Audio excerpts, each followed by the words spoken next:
दोस्तों, आज के वीडियो में हम जानेंगे माता वैष्णो देवी से जुड़े कुछ ऐसे रहस्य जो शायद ही आपको पहले पता होंगे। वीडियो शुरू करने से पहले हमारे चैनल अनोखी दुनिया को सब्सक्राइब कर ले और बेल आइकन को प्रेस करना बिल्कुल ना भूलें। कमेंट्स में लिख दे जय माता दी। चलिए शुरू करते हैं आज का वीडियो। माँ वैष्णो देवी के हिंदू काव्य के अनुसार देवी ने भारत के दक्षिण में रत्नाकर सागर के घर रामेश्वर तट पर जन्म लिया था। उनके माता पिता लंबे समय से निसंतान थे। देवी के जन्म के समय रत्नाकर सागर ने वचन लिया था कि बालिका जो भी चाहे उसकी इच्छा के रास्ते में वो कभी नहीं आएंगे। माँ वैष्णो देवी को बचपन में त्रिकुटा नाम से बुलाया जाता था। बाद में विष्णु के वंश से जन्म लेने के कारण वे वैष्णवी कहलाई।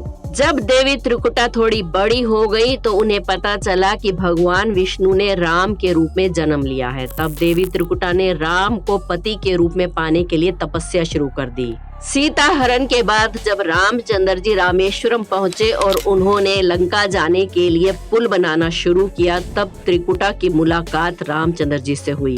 तब देवी त्रिकुटा ने राम को पति के रूप में पाने की इच्छा प्रकट की तो भगवान राम ने त्रिकुटा से कहा कि मैंने इस अवतार में एक पत्नी व्रत रहने का वचन लिया है। मेरा विवाह सीता से हो चुका है, इसलिए मैं आपसे विवाह नहीं कर सकता। देवी त्रिकुटा ने जब बहुत ज्यादा विनय किया तो भगवान राम ने कहा कि लंका से लौटते समय जब मैं आपके पास आऊंगा, तब अगर आपने मुझे पहचान लिया तो मैं आपसे विवाह कर लूंगा। श्री राम अपना वचन निभाने के लिए लंका से लौटकर त्रिकुटा के पास आए, लेकिन भगवान राम की माया के कारण त्रिकुटा उन्हें पहचान न सकी। त्रिकुटा के दुख को दूर करने के लिए श्री राम ने कहा कि देवी, आप हिमालय पर्वत पर स्थित गुफा में जाकर मेरी प्रतीक्षा करें। कलयुग में जब मेरा अवतार होगा तब मैं आपसे विवाह करूंगा। तब तक महावीर हनुमान आपकी सेवा में रहेंगे। इस प्रकार भगवान राम के आदेश के अनुसार त्रिकुटा देवी हिमालय की गुफा में जाकर रहने लगी।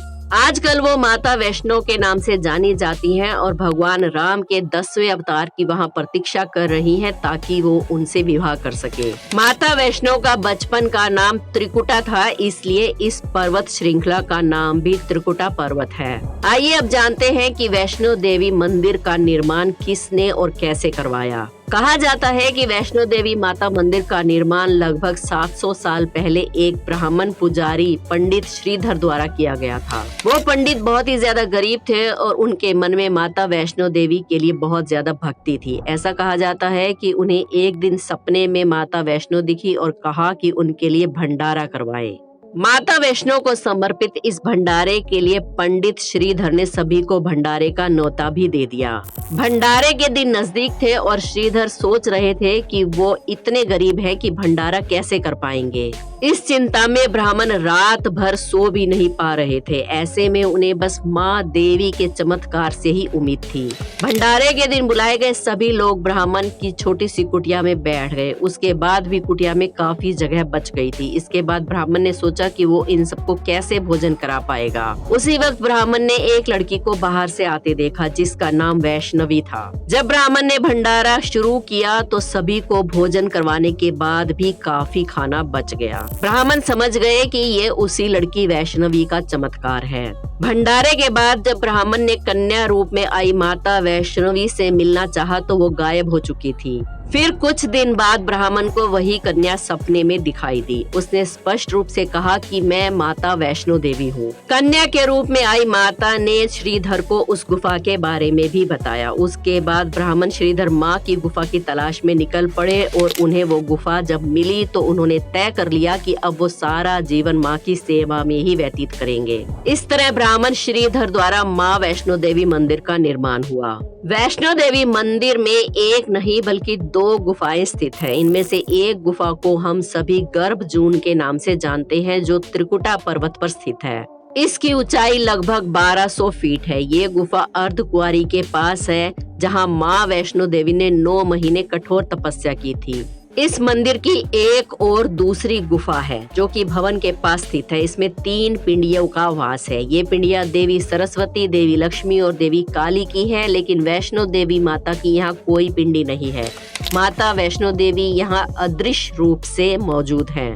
फिर भी ये स्थान वैष्णो देवी तीर्थ कहलाता है। इस गुफा में पवित्र गंगा जल निकलता रहता है। माना जाता है कि यहाँ कई प्रकार के चमत्कार भी देखने को मिलते हैं।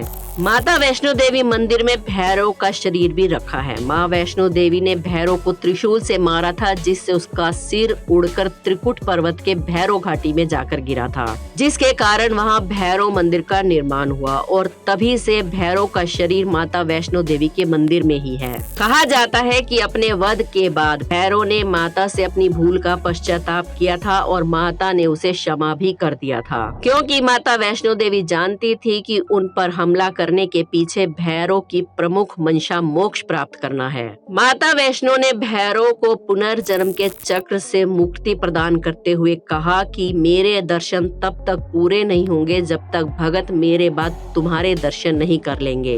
उसी मान्यता के अनुसार आज भी भगत माता वैष्णो देवी के दर्शन के बाद करीब 2.25 किलोमीटर की चढ़ाई करके भैरव के दर्शन करने जाते हैं। तो दोस्तों, जब भी आप माता वैष्णो देवी के दर्शन करने जाएं तो भैरव जी के दर्शन भी जरूर करें। महाभारत जो पांडवों और कुरुक्षेत्र के युद्ध का विवरण देता है, उसमें भी वैष्णो देवी की पूजा का उल्लेख है। कहा जाता है कि पांडवों ने कुरुक्षेत्र के युद्ध से पहले कृष्ण की सलाह पर देवी की पूजा की थी। उनकी भक्ति से प्रसन्न होकर देवी माँ वैष्णो देवी के रूप में उनके सामने प्रकट हुई। देवी माँ ने प्रसन्न होकर उन्हें विजय का वरदान भी दिया था। एक पहाड़ पर त्रिकुटा पर्वत से सटे और पवित्र गुफा की ओर मुख किए हुए 5 पत्थर की संरचनाएं हैं, जिन्हें 5 पांडवों का प्रतीक माना जाता है।